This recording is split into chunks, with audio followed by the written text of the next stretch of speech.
These latest headlines from ABC15 are sponsored by Lerner and Rowe Injury Attorneys. One call, that's all. Hello, I'm Megan Thompson with your top stories on this Tuesday from ABC15 Arizona. Today marks 100 days of the Trump administration. President Donald Trump signed 3 executive orders aimed at undocumented migrants. The first one would publish a list of so-called sanctuary cities.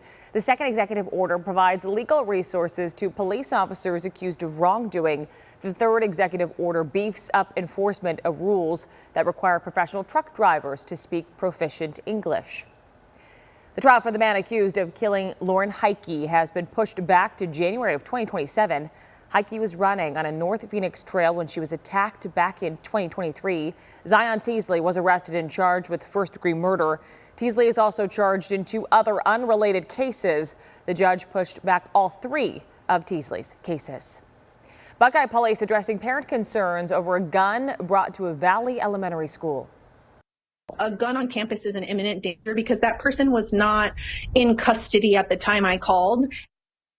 On Wednesday, parents waiting in a pickup line noticed a gun in the holster of a man involved in a fight.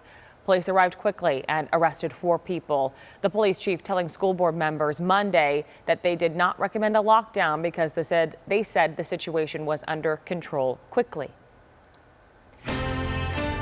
Turning now to an Operation Safe Roads report and an update. We've been warning you about Tempe's photo enforcement, and we have confirmed it does begin May 7th at 14 intersections.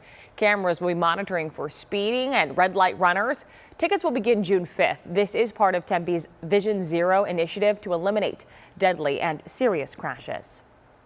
A new bill moving through the Arizona legislature could bring financial relief to Arizona grandparents who are raising their grandchildren.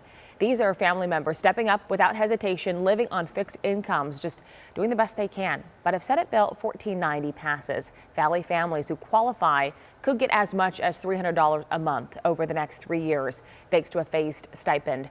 Having reported on organizations like Duet, a nonprofit that offers tools and resources to keep these families together, ABC 15's morning anchor Kaylee O'Kelly has seen the importance of resources like this for Arizona's 64,000 grand families, including Sophia Sabetta, who is the primary caregiver for her grandson. I didn't know how to reach out and find resources for him because of the fact that he's autistic. And then being a grandparent on top of that, there wasn't anywhere that was a good fit. And then Duet is that piece that brought it together for us and has helped us on so many levels. The bill still needs to pass both chambers. ABC 15 Smart Shoppers, with the summer travel season quickly approaching, have you put the final touches on your vacation plans? Well, AI could help. ChatGPT can help with research and brainstorming, Hopper for hotel and flight prices, and MindTrip for itineraries. There are a whole host of other platforms and apps you can choose from too, but travel experts say be mindful of things that are out of your control. It doesn't take into account things like mood or weather, or if you're going to be hungry between, certain activities. As AI travel planning tools become more available and popular, experts still recommend taking the extra step of trying to talk with an actual person before booking or arriving on your vacation. Tracking your most accurate forecast on this Tuesday. I'm meteorologist Jorge Torres. It was a pleasant start to the day here in the valley with temperatures in the upper 60s, lower 80s already by midday, and forecasting a high just a couple of degrees shy of 90. But notice how we have introduced a slight chance for an evening shower here in the metro. Better chance of rain will be up in parts of the high country, but just a few isolated showers here and there.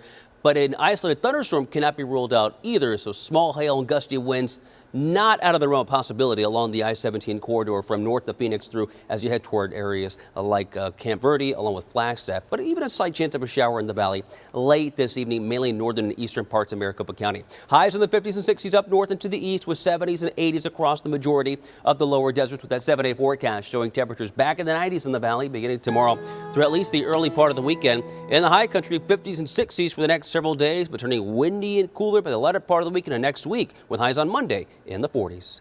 For the latest headlines, weather, and traffic, head to abc15.com, or you can download that free ABC15 mobile app.